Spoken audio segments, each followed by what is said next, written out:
The views expressed on Science for the People are not necessarily the views of this station, its affiliates, sponsors, or advertisers. This week on Science for the People, we're talking about lady bits.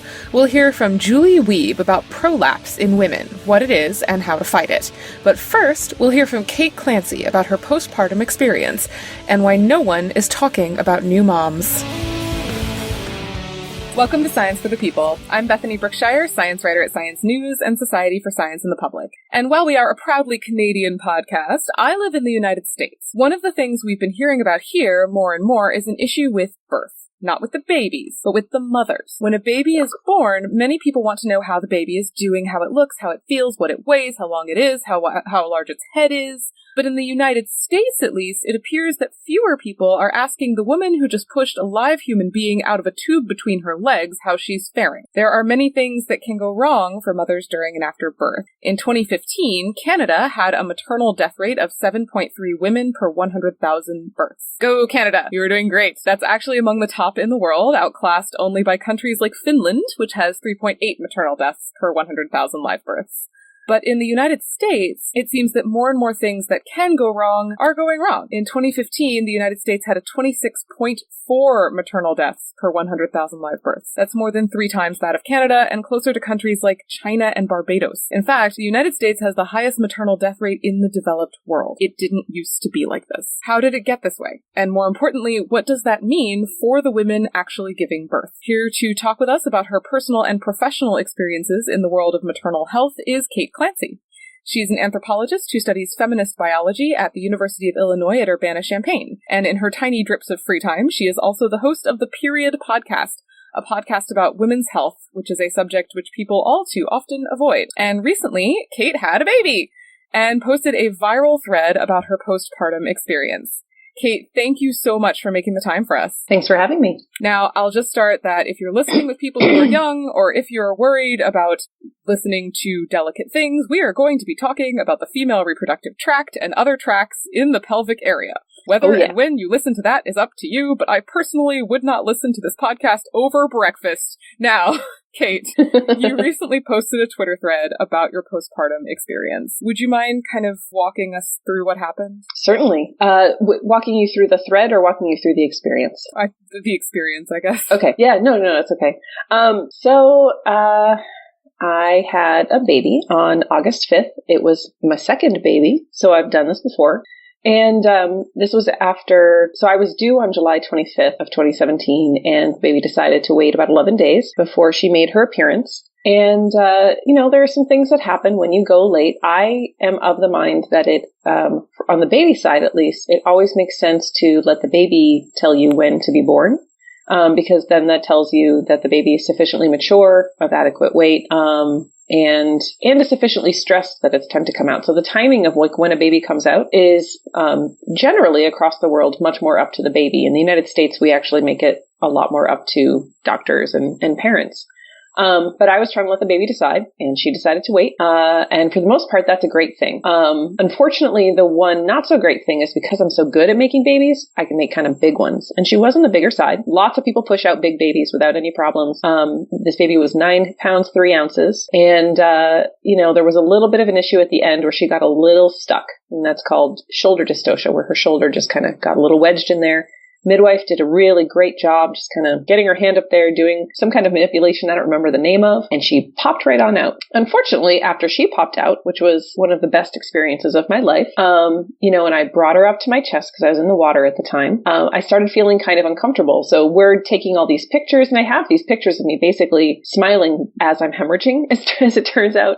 Where my older daughter came in right after the baby was born and she burst into tears. So I'm just thrilled because my daughter's thrilled. I'm taking pictures with her and my husband, but I'm also kind of telling people as it's happening, I'm like, hey, things feel weird. And all of a sudden there's like chunks coming out of my vagina and that seems weird. I remember reaching down and feeling like, no, the umbilical cord's still up in there. So this isn't like the placenta coming out. What in the world is happening? So, we eventually decided, hey, we'd better figure out what's going on because this seems like more than the normal amount of bleeding. And I passed out sort of as we started pulling me out of the tub and I started hemorrhaging some more. So I'm going to cut this part pretty short, but just I'll just say that I hemorrhaged a number of times after that. I was in a birth center, and birth centers are just as equipped as hospitals to handle postpartum hemorrhage. And the birth center and the midwives were spectacular. Not just with the ones that happened immediately postpartum, but, over the next couple of hours, it continued to happen. And because I was in a birth center, the midwives never left my side. And so when it happened, they were able to respond instantly. Whereas, sometimes in other scenarios, in hospital scenarios, and a doctor can certainly correct me if I'm wrong, but my experience from attending other people's births is that, once things are kind of cleaned up and the baby's okay, everybody leaves the room. So, I could have been alone when those things happened and I wasn't. So I'm incredibly grateful to the midwives for catching every time it started to happen and doing all sorts of life-saving, wonderful things to keep me safe. They wanted to transfer me to a hospital at that point once I was stable enough so that I could get some blood transfusions. And frustratingly, the doctor decided that I was healthy and fine and probably didn't need it.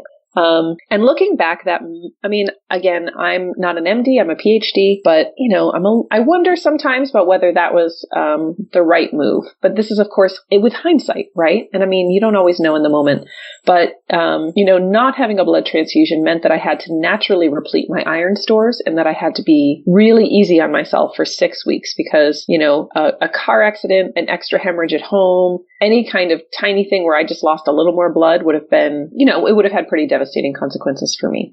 Right. So I was sort of on this edge of healthy for quite some time. And so that, of course, meant that I was probably pretty immune compromised, which is part of what led to, I think, a lot of the downstream stuff. So I'm on antibiotics at this point because they want to make sure there's no extra bits of placenta in me because when you hemorrhage, that's one of the concerns.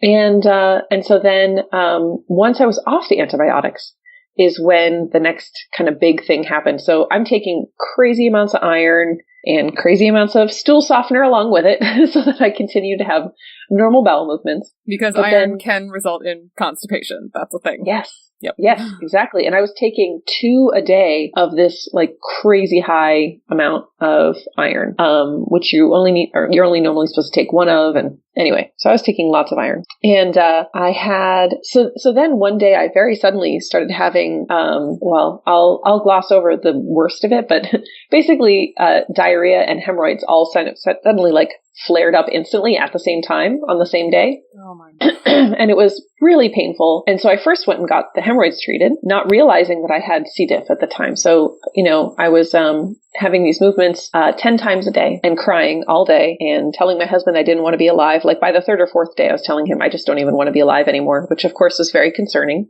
And that's when I called back up the doctor and I was like, okay, whatever's going on with me, this doesn't seem normal either. So I had to have I had to do a stool sample, and that's when they figured out I had C. diff and put me on a new round of antibiotics, which actually within like 12 to 24 hours, I already started feeling so much better. It was magic. So then I went through the C. diff. Then the next thing I went through was developing a rectocele, which I can also walk you through in more detail if you have questions about it. But that's a type of prolapse where there's vaginal wall weakening between the rectum and the vagina. It's very common in lots of people. It's especially common in postpartum women. And so then, and of course there were anal fissures that happened somewhere in there as well. That it turns out that what I thought were just hemorrhoids turned out to also be hemorrhoids and fissures that I later went to a colorectal doctor to also get dealt with. So this was all kind of happening at the same time, that just basically that whole region of my body was a hot mess. Yeah. And then I'm sort of being treated for all of these things except for the prolapse because I live in a fairly rural area. And the one PT in my town just went on maternity leave the day before I called with my referral. So I haven't actually started to get PT for that yet, even though it's been almost 2 months. And then when I was away on holiday, I got mastitis on top of that. So that's an infection in the breast that is pretty common in breastfeeding moms. So then I was on another round of antibiotics that I just finished a few days ago. And of course, I had lots of side effects from the antibiotics, including really painful heartburn and a lot of intestinal distress from that as well. So I'm taking tons of probiotics in the hope that that staves off me getting, another round of C. diff or something, which is probably my biggest fear right now. You are, dealing with a newborn baby. Yeah. So caring for a baby, and it's not even my first baby, right? So caring for my older daughter, caring for my baby, and fielding, this past semester, fielding constant emails from colleagues about, are you back yet? Are you back yet? When are you going to be back? Let's get back to work. And then, of course, myself also, and not to totally blame them, but myself also, I was fighting really hard to try to get back to work. And in fact, just got back yesterday, 2 days ago, from a trip solo, just me and the baby, down to DC for a panel that I'm on for the National Academy of Sciences. So yeah, I've been traveling for work. I've done 2 NAS committee trips actually since having the baby, one in October and then one this past month, in addition to other work. Well, I hope you're feeling better. I'm so sorry. Yay, it's been so fun. Happy 2018. So I did want to kind of go back just a little bit through some of these, because what I found to be one of the most tragic things about your experience is that a lot of the things that you went through are really common. Like, they happen a lot to a lot of people, and yet it seems like we don't really know a lot about them. So, for example, you had hemorrhaging immediately after birth, and then several times. That's a massive loss of blood. That's what hemorrhaging means.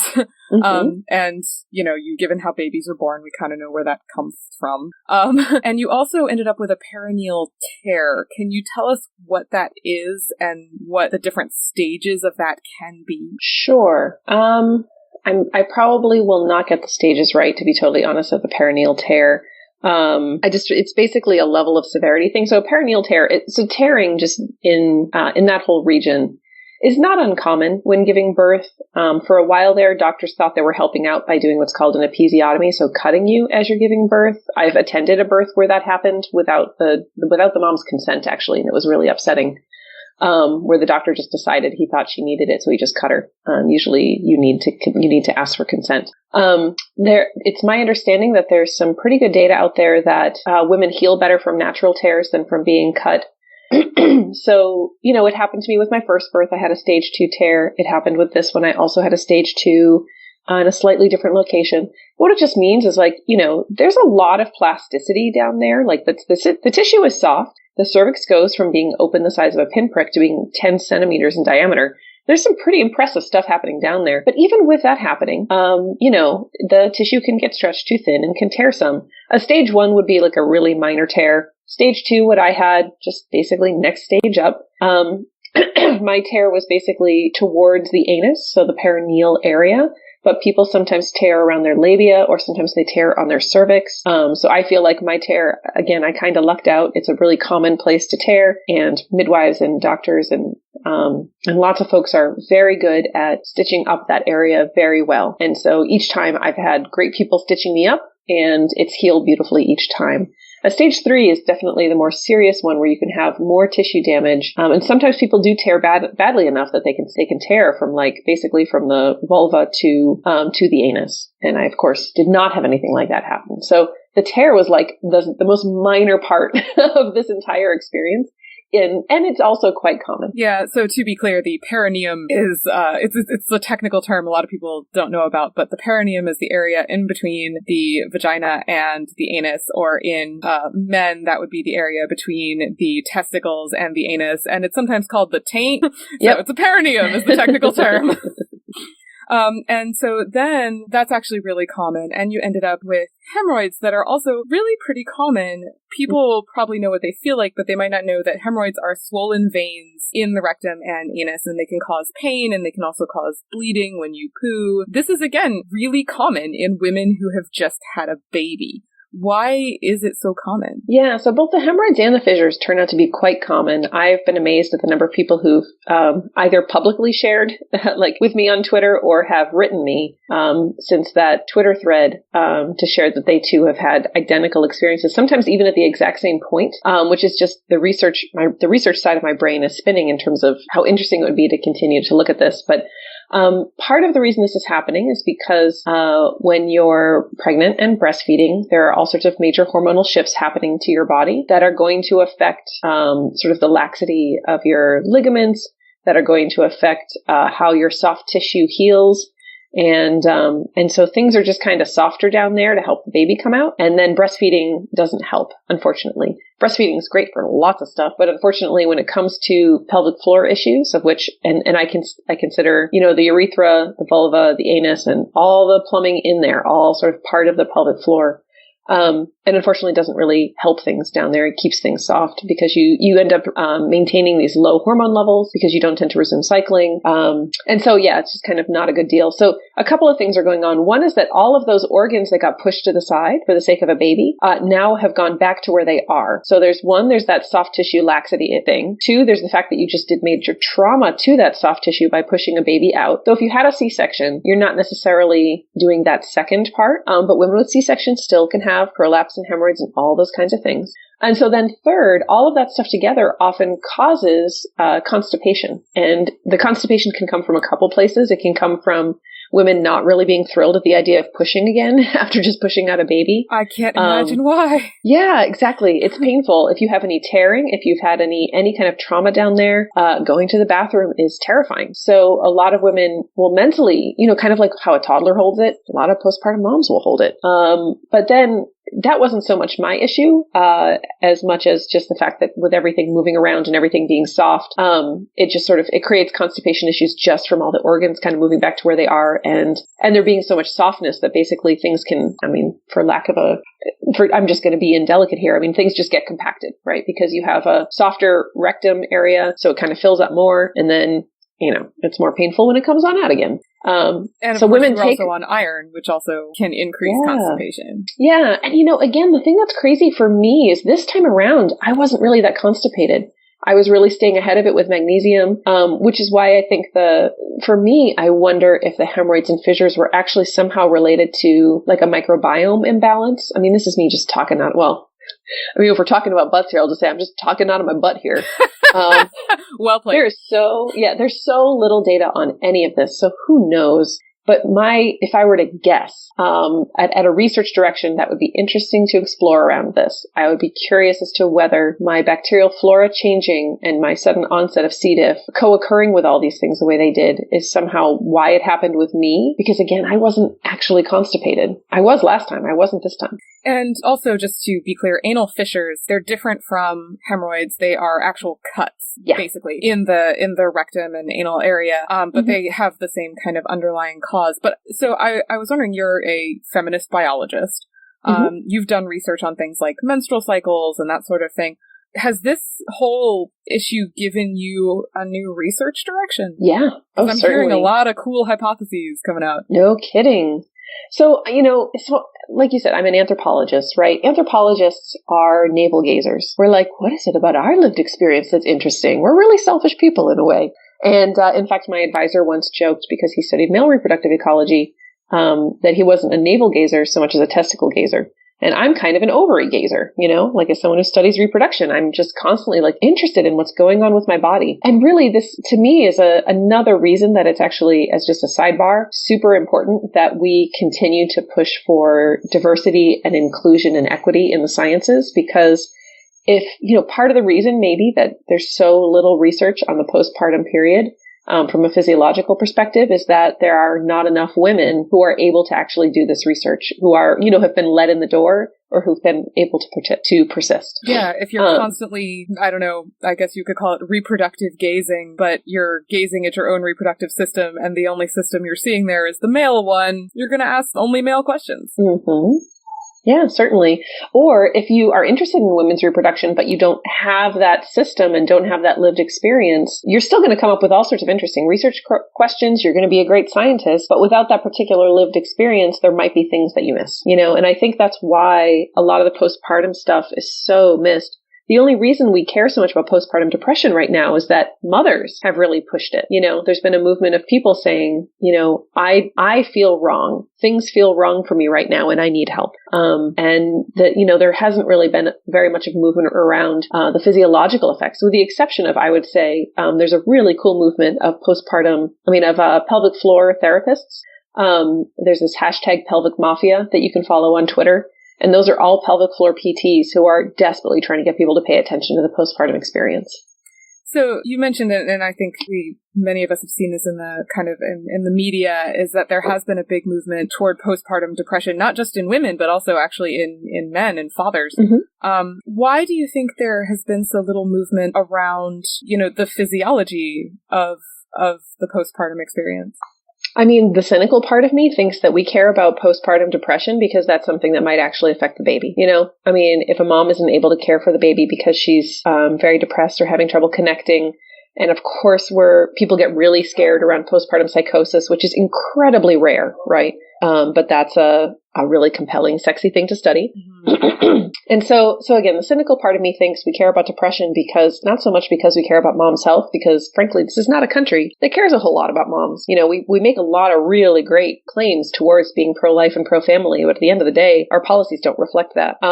So I think it's that we're like, oh, well, if the mother of the baby is unhappy, then the baby's not going to get the care she needs. And I think that's why we've neglected the physiological experience and the actual, again, the pelvic floor, the diastasis. That's the other, I have a diastasis and 2 hernias that I also haven't even mentioned, which are about abdominal wall weakening on the front of the body. I mean, there's just so much that can happen in the body that people don't know very much about. And it's embarrassing when you look on PubMed, like, we were talking offline about how both of us have looked up prolapse, on PubMed and found an embarrassingly small literature on the topic. Yeah, and I appreciate your cynical view. My slightly less, maybe slightly differently cynical view might be that, nobody really wants to talk about their butt. Yeah. You feel super embarrassed because nobody talks about constipation especially constipation. You just don't want to talk about that, or the fact that you might be bleeding out your butt. It's something that nobody talks about anyway, let alone when you've just had a baby. Mm-hmm. But yeah, exactly. I mean, you're bleeding out your vagina bad enough as it is. Normally you bleed for about 6 weeks after having a baby. I actually bled for 10 and a half. So yay. But yeah, there's so much else. I know. There's so much else going on down there. So on the one hand, I think it's that women are so like, oh my gosh, there's so much else going on. Like, I don't even have time to like figure out what to do about these hemorrhoids right now. But then, yeah, I think the other part of it is that it's embarrassing. I mean, I had them last time and I didn't go to anybody. And this time around, I was like, damn it, I'm going to see a colorectal doctor. And it's been fantastic because I've actually gotten real care by going and seeing a specialist. And you mentioned, of course, this is your second child, and the first time you didn't see anybody. This was your second child. Did you feel like you knew what to expect? Did anybody kind of warn you about these very common postpartum complications? I did know what to expect this time around, certainly. And I do think that helped me mentally. The thing that was frustrating from a personal perspective, I think this is the competitive person in me. I think this is the person that has, this is the tenured professor in me who feels like I have to constantly prove that I deserve my job. But I knew what to expect, and I knew that the wise thing to do would be to slow down and take care of myself. And yet, I didn't. And so you'd think I would have known better. And, as soon as I could, I was on email. I was contacting my students to try to get student meetings going, and getting my lab meetings going again. And, it was really, looking back, it's kind of hilarious how stupid I was, given that I knew better. And I regret that I regret that I didn't take, I didn't pay attention to what was going on in my body and say, it's time to take care of myself. And, to be fair, though, what's hard is that when you're a professional person and you love your job and you love the way things were before you have the kid and you're trying to figure out how to fit the second kid into your life, I wanted to go back to work. I wanted to feel like me, especially with all these things going on with me, with all of the ways in which I was suffering. There was also part of me that wanted to be working because I wanted to not just be like lying around in pain at home all day. It's also really boring, as it turns out. I don't know how many of your listeners happen to have ever had a newborn. Newborns are really boring. You can love them with every fiber of your being and think they're the most wonderful thing in the world and very, very wanted. They're still boring. It's sad, but it is kind of true. Yeah. I love babies. I mean, I would keep this baby stage forever. I love babies, but they're also boring as heck. And I will just come out here and say on the podcast that your baby is an adorable little nugget. It's so cute. She is pretty cute. Now, as you mentioned, you're an anthropologist. You've done some work, specifically in Poland on menstrual experiences. And so you're pretty familiar with the way other cultures manage pregnancy and postpartum experiences. And you've talked a little bit about how in the US, it's very much like, are you back yet? How about now? How about now? How does the United States differ, or perhaps, I guess, Western culture differ in terms of how mothers are expected to behave postpartum compared to some other cultures? I think one of the best places to look at to see that is to look at policy differences. I was on a phone call recently, a work call, a couple months ago with a colleague of mine in the United States and a colleague in Canada. So nod to Canada, seeing this is a Canadian podcast. And we were all joking about how I was like, I really wanted to be on the call, but I was also feeling kind of overwhelmed. And the Canadian colleague said, I don't even know why we're having this conversation, because in Canada, we wouldn't bother you for a whole year. And this is in academia too, where they just, even in academia, it's like they let people just, and again, people tend to talk about it in terms of taking care of the kid, but it's also about, physical recovery from the actual experience, that there's, you get a whole year of leave. So no, nobody would be talking to me because I'd be just on leave. And there are plenty of other cultures and countries where they have much better leave policies than we have. So we have what's called, FMLA.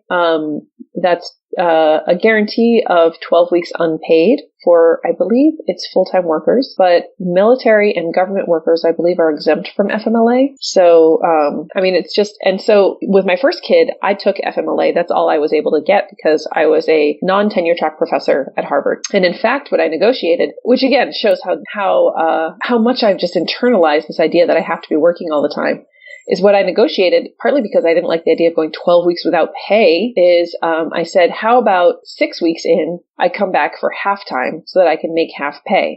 Because I was terrified at the idea of having no money. And I already didn't exactly have the highest salary, and caring for a kid. Like, it seems like that's not a good time to not have any money, is when you suddenly have a new person in your family and potentially a lot of medical bills. So this time around, as a tenured professor, I had a very different experience where I was able to get what's called modified duties. And the modified duties meant that I was exempt from teaching and service, but not research for the first semester. And then I was able to sort of finagle through a variety of using FMLA and sick days, a similar deal for the second semester. So this next semester, I'm not teaching either, but I am resuming service. So it's kind of like going back 70% time or something. And so again, from the beginning, people have been kind of bugging me because it's like I never really stopped working. The research side of my work just kept continuing, which meant, even if I was from and so again, I'm talking about the policy because I feel like it interacts with some of these cultural things, because we don't have anything in our culture that says for 30 days, a woman's community supports her and takes care of her and nourishes her with this wonderful chicken soup. Or for the first year, people come and help with the childcare, or, whatever it is. Like, we don't have anything like that. We don't have a particular cultural practice that says care for the mother. We have a cultural practice that says that baby's so cute, post some more pictures, please. You know what I mean? Like there's one of my most recent, period podcast episodes was with Dr. Claudia Valegia. And she talked about the com and these are indigenous folks in Argentina. And one of their practices is that a woman's husband cannot try to initiate intercourse with her until the baby can walk. So it's a way of saying, like, hey, all that stuff has to heal, and we should maybe try to put in some natural birth spacing in here in order to sort of take care of the mom. And if the mom gets pregnant before that baby can walk, he gets ribbed quite a bit by the folks in his community, like, hey, couldn't you just leave her alone? And nobody would say that here. Nobody would say, can you please just leave this mom alone? We don't have any sense that we should preserve basically anything from the mom. Yeah, in fact, there's a culture in, women's magazines and stuff. It's like, well, how to get your mojo back. Your baby's 6 months, get on it. Yeah, exactly. Yeah. Instead of it all acknowledging that if you have a ton of trauma down there, maybe there should be some more care taken towards the mom, instead of rushing her towards getting her, getting your body back, or, which again, like you're, kind of like what you're saying about getting your mojo back. I mean, it's all about a return to an acceptable form of sexuality, right? So as soon as possible, you have to look sexy again for the gaze, for the male gaze, instead of doing the caretaking that may not change the shape of your body, but will heal you. Yeah. Now, you wrote a really excellent Twitter thread about your experiences. It ended up going really viral. And I hope that it's opened a lot of people's eyes to some of these really common postpartum complications. What do you hope that people will take away from that thread when they read it, which we will link on the website?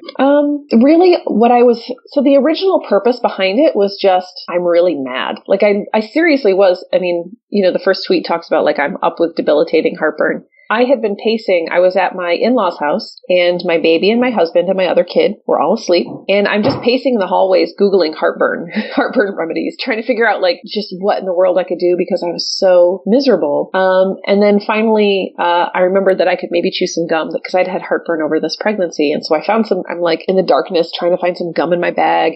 And so I'm sitting up in bed chewing gum and just furious that it's like yet another thing has happened to me with mastitis, and I'm feverish and exhausted, and I'm at my in-laws who are wonderful people, but it's stressful to be not in your home and sick, because then I was afraid that I was going to look like a bad mom because I needed naps and I was tired. And, I definitely worry a lot about other people's appearances. To like how other people view me. I think it's sort of becoming clear to myself around that stuff.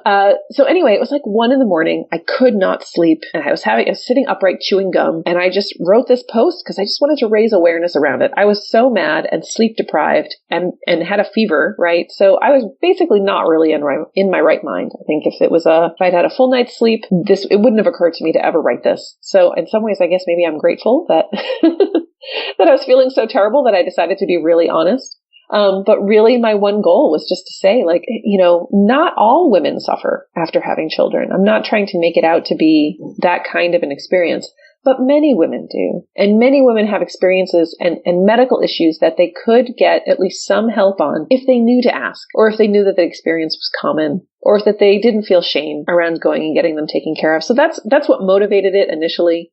Was again just a sense of anger and sleep deprivation and having a fever. And then, but looking back, certainly what I'm now hoping on reflection is really that it opens up some conversations. I saw a lot of people sharing it and saying, oh, hey, I'm going to be sharing this with the med students that I teach, or I'm going to be sharing this with my practice. So what I really hope happens is that maybe that medical practice changes so that we don't basically just, regardless of how women present at 6 weeks, because right now what we have is a 6-week checkup for a woman after she's had a baby. And that's, for the most part, most practices, that's the end. You basically graduate and you never see those people again. You never see your OB or your midwife or whoever unless you have another baby. And so, and that's even if at 6 weeks there's plenty that's unresolved, right? By 6 weeks, I think I still was on antibiotics for C. diff. I still had below normal iron. I still had the hemorrhoids and fissures. I probably was developing the rectocele, but for some reason at my practice, it was not actually part of their normal practice to do an internal exam at 6 weeks. So they didn't find it because they didn't look for it. And then the mastitis came later. So, it really seems crazy to me that they don't say, okay, so at the 6 week, you still have a lot going on. You know what? Let's check in again in another 6 weeks. Let's have a 12-week appointment and have that be covered by insurance, So those are the kinds of big things that I'm really hoping shift. Is I really think that women need more frequent checkups and more referrals to specialists in order to actually get care. And the last thing I'd say is I actually wish that we would have, and this is true of other countries. On Twitter, several people have told me now that this is normal in France, that it's a part of normal pregnancy and postnatal care to have a pelvic floor physical therapist. And we do not do that here. Yeah, and that can have some really long-term consequences if you have a persistently weakened pelvic floor. Yeah, I'm at least my gynecologist, and I know I have a friend whose gynecologist told her a similar thing that basically said, look, and this might be incorrect because the data is so poor, but who knows? So each of these gynecologists told us, hey, you can do some PT and it'll kind of make it a little better for now, but 5-10 years postpartum, when all your hormones go away again, you're going to need surgery. Which is like, oh, great, I'm going to need surgery on my vaginal wall. Oh, that sounds really fun. So that's terrifying, and that's incredibly demoralizing to a postpartum mom who is like literally sitting there holding their infant. And just had for me, I just had a very painful internal exam, for her to sort of look at everything and figure out what was going on. And then to basically be told, yeah, you can kind of limp along for the next 20 years. And then guess what? You're going to need surgery. That's not the most sensitive way to handle something that devastating to someone who's already going through so much. Yeah. Well, Kate, thank you so much for sharing your experience. I really appreciate it because I know it was obviously terrible and I know it's really intimate. And so I think this will really educate people. And thank you so much for sharing with us. No problem. Thank you. We've linked to more information about Kate Clancy and her work, as well as other resources on maternal morbidity and mortality at scienceforthepeople.ca. When we get back, we're going to talk a little bit more about the physiology. Why is this stuff happening and what's going on? Stay tuned. Every week on Science for the People, we take the latest in scientific progress and relate it to people, our friends, our families, our communities, and our society. And we give researchers, authors, and journalists the time to talk in depth about what matters to them. If you love science but aren't satisfied with sound bites, join us again next week for Science for the People on your local radio station or anytime online at scienceforthepeople.ca. Hey y'all, before we get into the second interview, we have a brief note to make. Julie Wiebe will be talking about various grades for prolapse. Keep in mind, there are different scales that doctors and physical therapists use, and if you are concerned, you should definitely not take a podcast word for it. See your medical professional instead. We've got more information about the different grades of prolapse at our website, scienceforthepeople.ca. Welcome back to Science for the People. I'm Bethany Brookshire, a writer with Science News and Society for Science in the Public. Pregnancy and delivery are huge physical challenges. First, you're incubating something that depends entirely on you for nutrition and waste disposal for 9 months.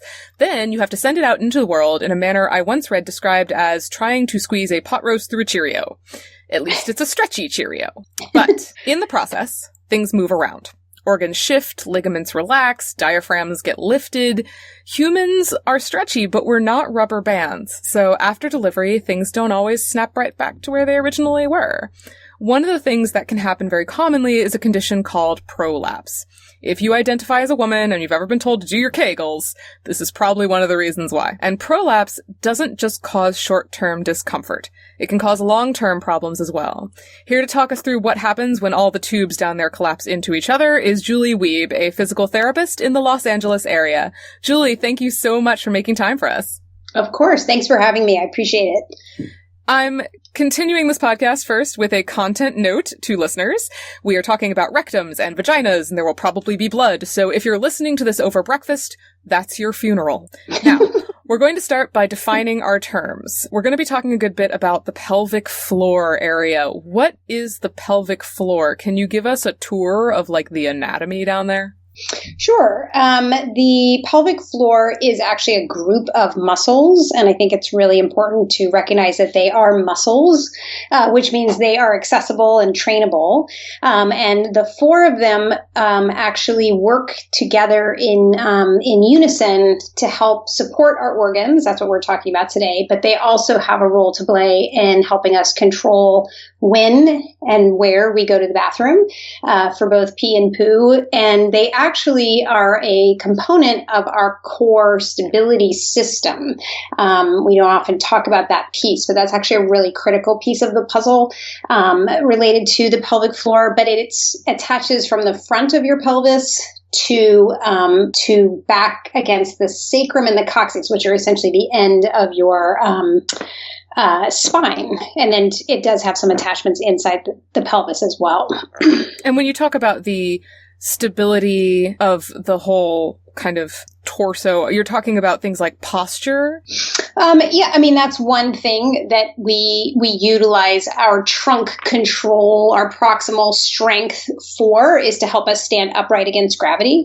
But a lot of what we understand or talk about with the core is sort of related to strengthening activities, and it basically creates our anchor at our center so that the rest of us, like our extremities, have something to work off to help us get about through our day, do workouts, pick up groceries, play with our kids. So we need some measure of control at the center in order to do all of our movements and our fitness and our function effectively and efficiently. And so the pelvic floor is actually a part of the system that provides that for us. But we don't talk about that usually. It doesn't always get a lot of press for that. So I always like to mention that. And the pelvic floor is a group of muscles that are all kind of located in that area, kind of the sling in between your legs. Yep, inside the pelvis. There's right. 3 tubes that go down in this mass, and that includes the urethra and the rectum and if you are, endowed with female anatomy, the vagina. Yes. What happens to those tubes and to the pelvic floor area in general during pregnancy and delivery? Basically, and I wish I had the numbers at my fingertips, but we just understand that it does go through some changes during the pregnancy in terms of accommodating the added weight of the baby, the uterus. There's some lengthening that goes on there to accommodate those changes, but it's also built to do that. So I don't want that to sound scary. And then during delivery, and I really wish I had the numbers in front of me, we actually have seen the pelvic floor go through a greater capacity to stretch and lengthen than normal muscle does, so that we can go through delivery. It exponentially has the capacity to lengthen and not break the way that another muscle might at that same level of stretch. It's kind of fascinating. And it has to have something to do with the chemicals and the hormones related to delivery. But so it's not quite a Cheerio, but that's pretty nice. Having popped out 2 bowling balls out of my own Cheerio, I get the analogy, but it does have a pretty incredible capacity to stretch through the delivery process. So hopefully that's enough of a idea, but it does have this tremendous capacity even beyond what our normal, every other muscle, our bicep or quad do without tearing, which is pretty remarkable. And so they're extremely stretchy in their ability to stretch out. Do they just snap back? Unfortunately, that isn't always the case. The issue for the pelvic floor complex is there are muscles, that's primarily muscles, but there's also fascia in there. And fascia is basically the spider webby stuff when you pull apart a chicken. Inside of us, it's thicker than that, and it has a little bit more of it has a little more density to it than that. But that's part of why the pelvic floor complex can stretch so much. So while the muscles have the capacity in many cases to go back into a more, the only word I can think of right now is normal, it returns to more of its baseline. The fascia doesn't have as much contractile capacity. It can't, it doesn't contract and relax the way a muscle does. It does have some, but depending on how things go, those are considered our passive structures, our passive supports. Those can sometimes move beyond the capacity for us to get them short again so that they're holding things more comfortably. So then we hope the muscles can make up for what the fascia lost as we retrain that muscular capacity. So there, a lot of ladies go back and they're good to go, but there's a group of women that do not. And we don't necessarily, a lot of what we need to understand better is who are the women. If we could identify who the women are that have more of a genetic predisposition to fascia stretching out more than others, it might help us have a little bit more capacity to educate and predict who might run into a bit more trouble than other women in that regard. And so when these muscles and fascia don't really kind of snap back perfectly, you kind of get this weakened condition that's associated with prolapse. Can you tell me what prolapse is?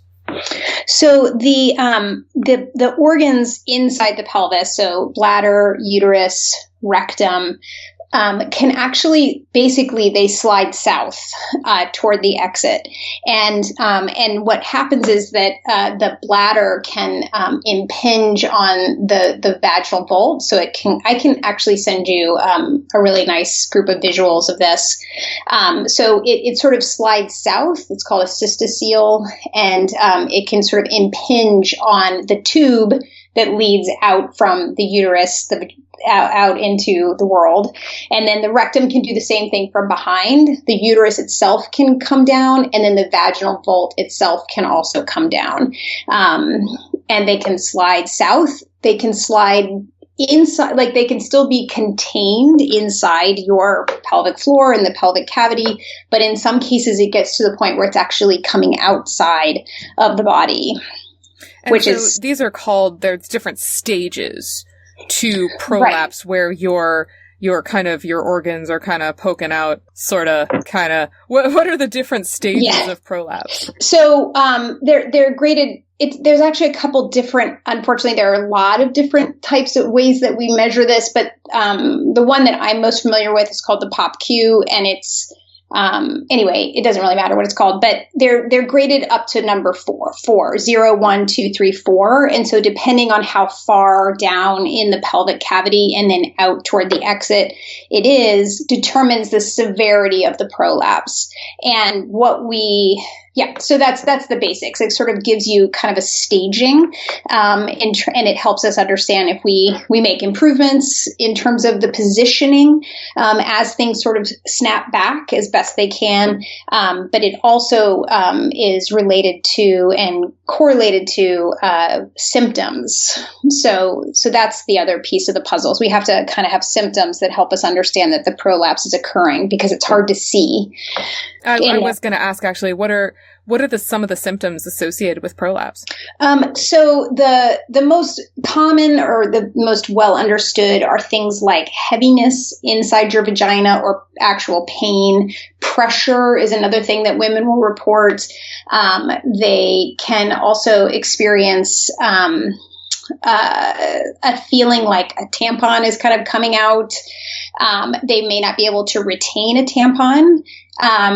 They can actually look and see, like if you look with a mirror and you bear down, you may actually see something kind of bulge into the vaginal, into your view. It'll come right out, and it looks kind of like not a golf ball. It's smoother than that. But yeah, so it's those are the most common things that people note, is that heaviness, especially after exercise, especially at the end of the day. There's sort of this lengthening of that. Spending time on your feet will aggravate it. So yeah, those are some of the major symptoms. And when you say that they see this bulge, which I have to just pause and shudder a little. I know. Oh, that sounds so awful. Are they seeing tissue from the inside of the vagina, or are you actually seeing your uterus? Like what is that? Well, yeah, it's essentially like, and again, not everybody gets that far. I just want to make that really clear before we scare everyone out of ever having children. I'm just saying, I'm doing my Kegels right now. Yeah.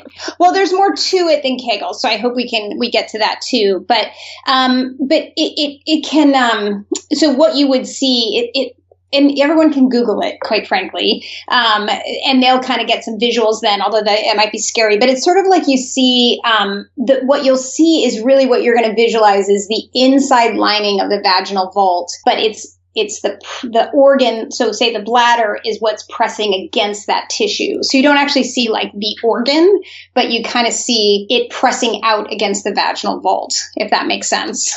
Right. Yeah. Now, You mentioned that right now it's kind of diagnosed via symptoms. How common is prolapse after birth?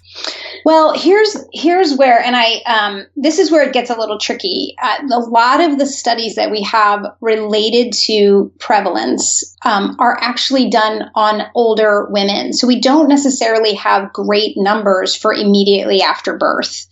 And so that's where part of the conversation here is tricky, because we just need a lot more information and evidence and research around what happens for women. What I will tell you is that it's really not unusual for women to have that sensation, like something's between their legs or something's falling out. Like they sort of, that can be something that they feel immediately after delivery. And part of that is because of the pushing. Like when you're pushing and trying to get the baby out, you end up kind of putting a lot of extra pressure onto all the organs down there. And it's not unusual to kind of have a sensation like things are south or heavy down in your nethers. And so that sensation should start to alleviate over the first 2 to 3 months, and even over the first 3 to 6 for some women. So there's some, I don't want to say normalcy to that, but it's just not to super overly panic at that point. But it's worthy of getting it checked out and asking your doctor when you go in for your follow-up about that. So we don't know where that line is, where women then become symptomatic and it actually sticks around, and where is just part of the natural recovery process. And so the only study that I've seen that actually talks about the statistics from 30 to 39 has it at around 30%. But that is not necessarily the postpartum crowd. So that's where it's a little tricky to give you an actual number, but it's about 30%, we think. And then as you age, there is some association with aging. And we think that the numbers go up to somewhere in the neighborhood of 50%, which I hate saying out loud, but because I don't want to scare people. Well, I'm a little struck by this because you sent me some papers, and you mentioned also that a lot of the studies about prolapse have occurred in older women. But I mean, women are pushing things out of their vaginas. Why haven't people done more postpartum studies? Why are so many of the studies limited to older women? Great question.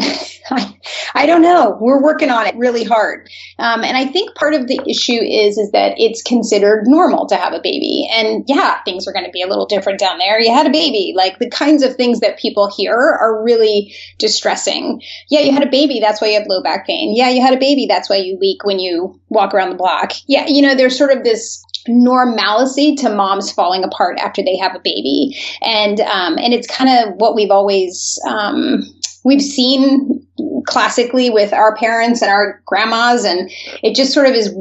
And so I think that's a bit of it. And so we need to start changing that conversation, that you should be expecting to feel well, to have sex like you'd like, go to the bathroom when you want, have your organs stay inside your body, move in space with good control of your center. Like, all of those things should be something that we would expect after we have children. But we don't have, but we haven't really focused on helping women recover from pregnancy, because we kind of sell it as it's just normal. Like, what, you had a baby 6 weeks ago, you should be ready to go back to work, which is crazy. I just love that. We have a right to keep our organs inside our bodies. Amen. And, a lot of other countries have it a little better figured out than we do here in the United States. And, women, we shared a Canadian connection. My sisters-in-law were like, come back to Canada. When you have your babies, we get a year off. And, I got kind of an extended time with my children, but I had to go back pretty quickly myself. So and most women do, that have to work. And so we don't give women an appropriate recovery strategy. And so what happens is, if they've already got a tendency towards, or they've had some kind of damage done during their delivery, if they've got an injury that they need to recover, we don't necessarily create environments around them that perpetuate that or promote that. And then they continue habits in their life that push them further and further into injury rather than help them recover. And then we start to see the fallout after a few years of just trying to keep their heads above water, take care of babies, go to work, go to the grocery store, whatever it is. And then it falls out. Falls out is like, no pun intended, later. And then that's when we start running into a little bit more trouble. And then it gets associated with older women, when in reality, the process likely started a little bit younger.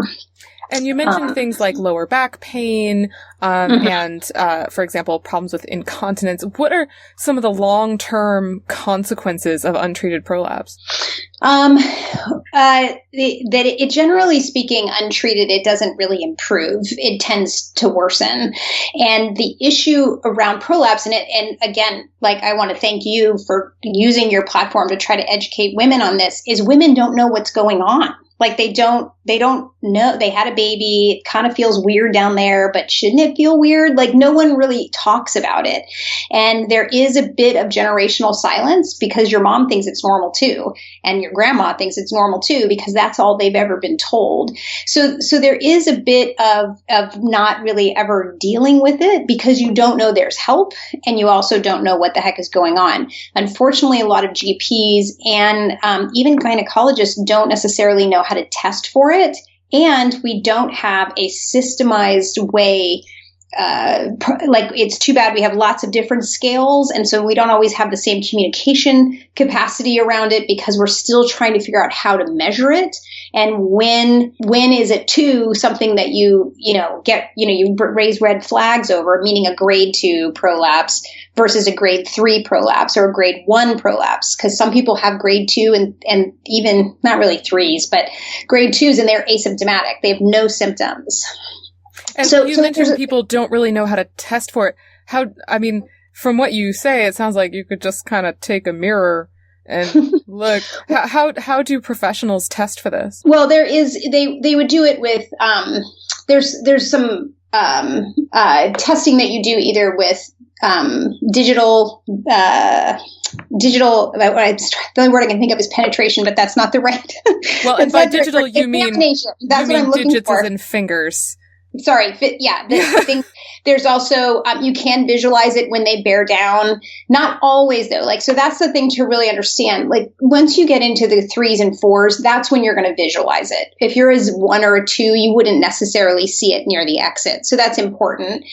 So it really, and we have women that have a grade of 1, which is actually still considered normal in many cases, but they can have symptoms.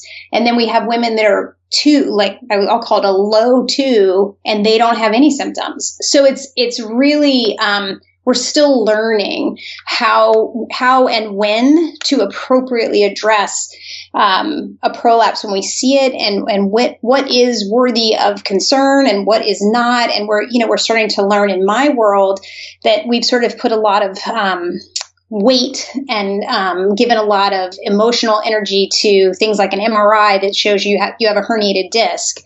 We know that not everybody who has herniated discs has symptoms. So we also are seeing that a little bit here with prolapse as we start to really dig in. Just because it's come down a little bit doesn't necessarily translate always to symptoms. So it gets a little tricky. And I know that this is probably going a little deeper than you meant for me to do, but we are really trying to figure out, how do we understand who is in trouble and how do we help prevent other people from getting into trouble? And then who do we need to just monitor so that things don't move into trouble? Does that make sense? Yeah. And so does this mean we should all abandon our Kegels? So that's a tricky question. I don't think that if you're out there doing Kegels, what I usually say to my patients, because I get 2 things when people come in. They say, I never do my Kegels. And I'm not concerned about that because I want to teach you how to use your pelvic floor in unison with the other teammates that it has. But if you've been doing doing Kegels, it's actually one of the ways that you can help to connect with that area. And so I basically teach women to reconnect with that area. And I do it through visual imagery. Actually, I ask women to think about lifting red kidney beans with their hoo-hoo and their anus.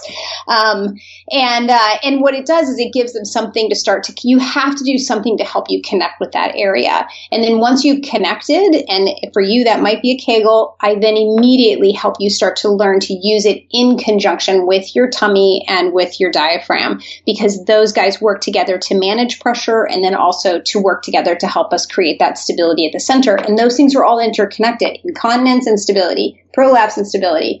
It's all interconnected, and we've kind of kept it all separated because it is kind of oogie and weird to talk about it. But I'm hoping with opportunities like this, we can make it a little less oogie and weird. So that's my hope. Well, Julie, thank you so much for taking the time to talk us through this. Sure, my pleasure. We've linked to more information about Julie Wiebe and her work at scienceforthepeople.ca, as well as including links to various studies on prolapse. There, you'll also find links to Twitter, Facebook, and iTunes, where you can subscribe to the show or leave us a review about how very uncomfortable it was to hear about blood, pooping, and prolapse over your breakfast. You'll also find a link to our Patreon page, where your donation could help us pay for the show, get nice podcasting equipment for our dulcet tones, and much, much more. Thanks for listening, and we'll see you next week on Science for the People. Science for the People is produced by Rochelle Saunders and edited by Ryan Bromsgrove. Helen Quivalon is our publishing liaison. We get research help from Josh Witten and consulting support from Desiree Schell.